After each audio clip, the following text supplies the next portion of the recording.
a little tutorial how-to on how to make scrap flower blocks. First of all, you're going to need a piece of muslin and cut it 1.5 inches larger than your finished piece. Again, 4.5, and cut it 5.5, 6.5, 7.5, etc. Of course, the largest you probably want to make is a 12.5-inch block, and again, give it an additional 1.5 inches. So you need a piece of muslin for your background fabric. You take your scraps, whatever you have left over. If you can iron them, it makes it easier, and cut them into strips. It just makes it easier to handle. In this instance, I'm using green and red, so I've taken again my odd scraps and cut them into various strips, just makes it easier to work with. So to begin with, you're going to take your muslin square. In this instance, I'm using a black center for my red poppies, and I will take a strip of fabric and I will just lay it across, sew it down, right sides together, and this is called a flip and stitch method. So you basically cut the seam, sew the seam, cut any excess fabric that you have on either side of it, any leftover fabric, and then again, all you do is flip it over and then finger press. If you can iron it, of course, it's easier, but again, finger pressing works just as well. You take another small little strip, put it across, and you continue going around in a circle.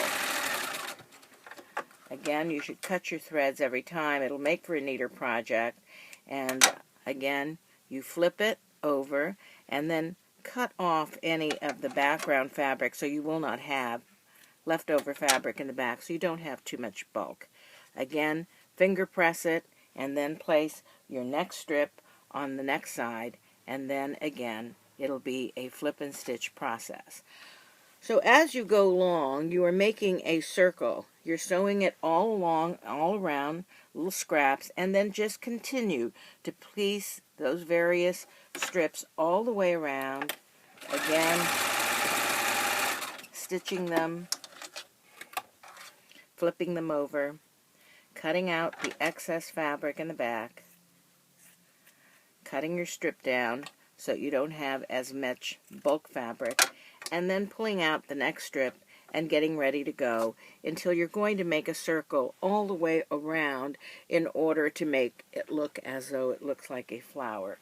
Here is one of the pieces that I'm working on trying to finish up, and so the next thing that you're going to do is start working on putting a green strip there, because the edges of it will have a green edge. You can go all the way to the edge, and again, you can use any colored fabric, but now you begin putting in your green fabric just to make it look like leaves. And again, the same process. It is a strip. Cut off the excess fabric in the back. Cut the excess fabric that you have here. You're going to have your scissors nearby. And then you can iron it, but finger pressing will work just as well. And you continue that all the way around in the same fashion to continue to make all the way around until you have a finished block. Now look at all of the raw edges that are all the way around on the back. This is the back side with your fabric square and the green edges. And what you will do now is just trim it to the right size, and you have a perfectly square block, and you're ready to start making various blocks in different colors.